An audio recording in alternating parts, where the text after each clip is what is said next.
నమస్తే. Welcome to our channel. Senior journalist Damu Balaji గారున్నారు. వారితో మాట్లాడదాం. సార్ నమస్తే సార్. నమస్తే. 'గేమ్ చేంజర్', 'డాకు మహారాజ్' ఈ సినిమాలు ఆపాలని హైకోర్టులో పిటిషన్ వేశారు సార్. అసలు ఎందుకని ఈ సినిమాలు ఆపాలని పిటిషన్ వేశారు? అసలు ఆ పిటిషన్ ఏం అంశాలున్నాయి సార్? మామూలుగానే 'గేమ్ చేంజర్' అనేక ఇబ్బందులు ఎదుర్కొంటుంది. తమిళనాడులో ఏమో 'గేమ్ చేంజర్' రిలీజ్ కాకూడదని అక్కడ లైకా ప్రొడక్షన్స్ వాళ్ళు ప్రొడ్యూసర్ల కౌన్సిల్‌లో పిటిషన్ వేశారు. అది చర్చల్లో ఉంది.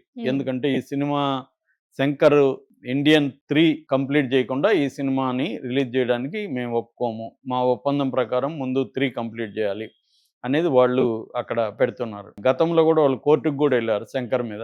ఎందుకంటే ఇండియన్ 2 కంప్లీట్ చేయకుండా దీన్ని వెళ్ళాడని. దాంతో ఇది ఆపేసి 'గేమ్ చేంజర్' ఆపేసి ఇండియన్ 2 కంప్లీట్ చేయాల్సి వచ్చింది. ఇప్పుడేమో అది దారుణంగా ఫ్లాప్ అయింది. ఆ మేరకు లైకా ప్రొడక్షన్ వాళ్ళకి లాస్ వచ్చింది. సో వాళ్ళు ఇప్పుడు ఒప్పుకోరు కదా, నా సినిమా పక్కన పెట్టి మీరు 'గేమ్ చేంజర్' తీసుకుంటారా అన్నది వాళ్ళకి కోపం ఉంటుంది. సో అదొక సమస్య 'గేమ్ చేంజర్'కు ఉంది. ఆల్రెడీ తమిళనాడులో దాదాపు 10 సినిమాలు, చిన్న మీడియం సినిమాలన్నీ కూడా అజిత్ సినిమా ఒకటే బయటకు పోయింది. మిగతా సినిమాలన్నీ కూడా దీనికి పోటీగా రిలీజ్ అవుతున్నాయి. ఆ మేరకి దీనికి థియేటర్లు దొరకడం కానీ, ఆ సినిమాలలో ఏదైనా కొంత బాగా ఆడినాయనుకో 2, 3 సినిమాలు, దీనికి దెబ్బ తగులుతుంది కాంపిటీషన్. ఆల్రెడీ తెలుగులో 2 సినిమాలు కాంపిటీషన్లో ఉన్నాయి. 'డాకు మహారాజ్' ఒకటి, సంక్రాంతికి వస్తున్నాం. ఈ 2 కూడా ఆల్రెడీ మంచి బజ్ క్రియేట్ అయింది. ముఖ్యంగా సంక్రాంతికి వస్తున్నాం పాట అయితే బ్రహ్మాండంగా, ఆ పాటలు కానీ అవన్నీ క్రియేట్ అయింది. ఫ్యామిలీ ఆడియన్స్ అంతా దానికి పోయే అవకాశం ఉంది. ఇక మాస్ అంతా 'డాకు మహారాజ్కి' వెళ్ళే అవకాశం ఉంది. ఇదేమో ట్రైలర్కి రావాల్సినంత బజ్జీ రాలేదు. ఏది 'గేమ్ చేంజర్'. ఎందుకంటే కొత్తగా ఏమనిపించలేదు. శంకర్ పాత సినిమాలలాగా ఉంది. కాబట్టి దీంట్లో వెరైటీగా ఏమనిపించలేదు. సినిమా ఒకవేళ స్క్రీన్ ప్లేని బేస్ చేసుకొని, ఎందుకంటే చాలా పాత కథలు కూడా స్క్రీన్ ప్లే బాగుంది, డిఫరెంట్గా ఉంటే వెళ్తాయి. కానీ ఇప్పటికైతే ఆ హోప్ అయితే జనాలకి లేదు. పాటలు కూడా 75 కోట్లు పెట్టి మేము 5 పాటలు తీసామని దిల్ రాజు చాలాసార్లు చెప్పుకుంటున్నాడు. కానీ అంత బజ్ అయితే ఇప్పటికి రాలేదు పాటలు కూడా. ఒక 'బుజ్జి తల్లి తండేల్లో' వచ్చిన పాట కానీ, లేకపోతే 'గోదావరి గట్టు మీద రామచిలకవే' అనే పాట కానీ, ఇటువంటి స్థాయిలో అయితే ఇవి లేవు. బజ్ అయితే రాలేదు. పాటలు బాగాలేవని రాలేదు, బ్యాడ్ అనేవి కూడా రాలేదు, కానీ ఆ స్థాయిలో లేదు. అంటే ఒక 'పుష్ప 2'కి వచ్చిన బజ్ అయితే లేదు. ఇంకొక ఇబ్బంది ఏంటంటే, వీళ్ళకి దేశవ్యాప్తంగా కూడా హిందీలో కానీ మిగతా చోట్ల కానీ మిగతా సినిమాలు కూడా దీనికి కాంపిటీషన్ ఇస్తున్నాయి. ఆల్రెడీ 'మార్కో' అని మలయాళ సినిమా మంచి కాంపిటీషన్లో ఉంది. చిన్న బడ్జెట్తో వచ్చి అది చాలా తీవ్ర స్థాయిలోకి వెళ్ళింది. అది ఆల్రెడీ 100 కోట్లు దాటేసింది. ఇక తెలంగాణలో బెనిఫిట్ షో లేదు, ప్రత్యేక షోలు లేవు, డబ్బులు పెంచుకోవడానికి కూడా గవర్నమెంట్ పర్మిషన్ ఇవ్వలేదు. ఎందుకంటే ఆయన చాలా ఆవేశంగా రేవంత్ రెడ్డి అసెంబ్లీలో డిక్లేర్ చేసేసి ఇప్పుడు వెనక్కిపోవడానికి ఇబ్బంది అవుతుంది. సో ఈ నేపథ్యంలో ఇటు 'గేమ్ చేంజర్', 'డాకు మహారాజు' కూడా మామూలు బాలకృష్ణ సినిమాలకు వచ్చే బజ్ అయితే రాలేదు. ఎందుకంటే ఆ ట్రైలర్ చూస్తే ఇది కథ ఏందో ఎవడికి తెలియట్లేదు, కన్ఫ్యూజింగ్గా ఉంది. కథ అంటే ఒక కథ ఏంటి, జానర్ ఏమిటి, కొంత ఐడియా రావాలి. మొత్తం చెప్పకూడదు, కానీ కొంత చెప్పినట్టుగా ఉంటేనే క్యూరియాసిటీ వస్తుంది. అదేమీ కనబడలేదు అతను దీంట్లో. పైగా ఆ పాట ఒకటి, శ్రీల ఆమె మీద విపరీతంగా కొట్టుతా ఉన్న పాట చాలా నెగిటివ్ ఇది క్రియేట్ అయింది. ఫ్యామిలీ ఆడియన్స్ కొంత ఇబ్బందికరమైన పరిస్థితి అయితే ఉంది. అది నిన్న కూడా ప్రొడ్యూసర్ నాగవంశీ, ఇద్దరు హీరో ఆమెను ఎందుకు తీసుకొచ్చారు, ఊర్వశి రౌతాల్ అంటే ఇద్దరు స్త్రీలు దానికి ఒప్పుకోలేదు కొట్టించుకోవడానికి, ఏమైతే ఒప్పుకుందని కూడా చెప్పాడు.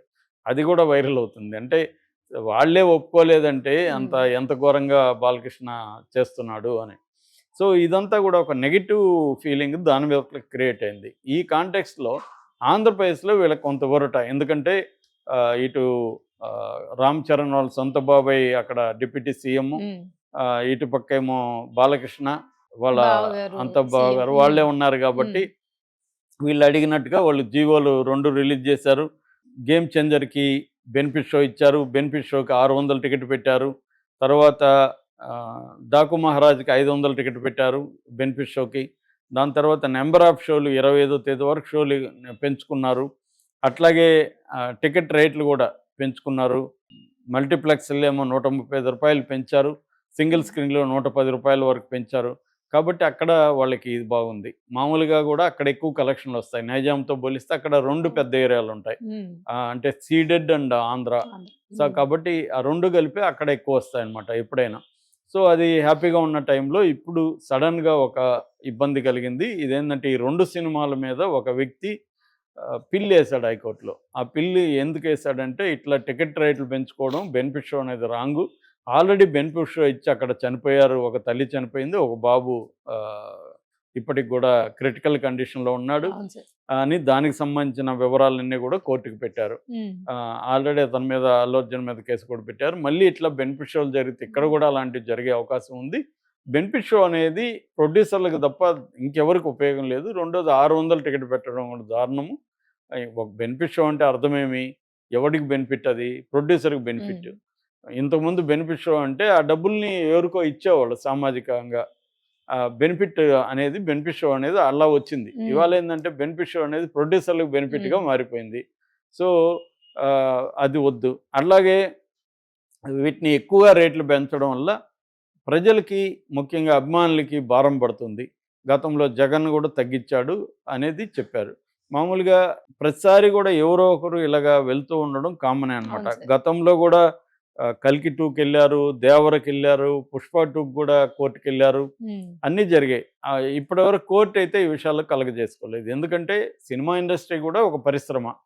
అనేక పరిశ్రమలకి ప్రభుత్వాలు రాయితీలు ప్రకటిస్తుంటాయి, స్కీములు ప్రకటిస్తుంటాయి, వాళ్ళకి ఇన్‌ఫ్రాస్ట్రక్చర్ ప్రొవైడ్ చేస్తుంటాయి, ల్యాండ్స్ ఇస్తాయి, అన్నీ చేస్తుంటాయి.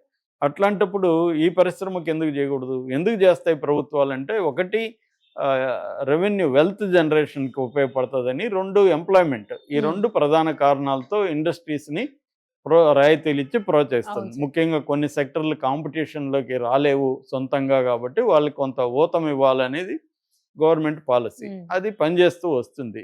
సంస్కరణలంటేనే అవి.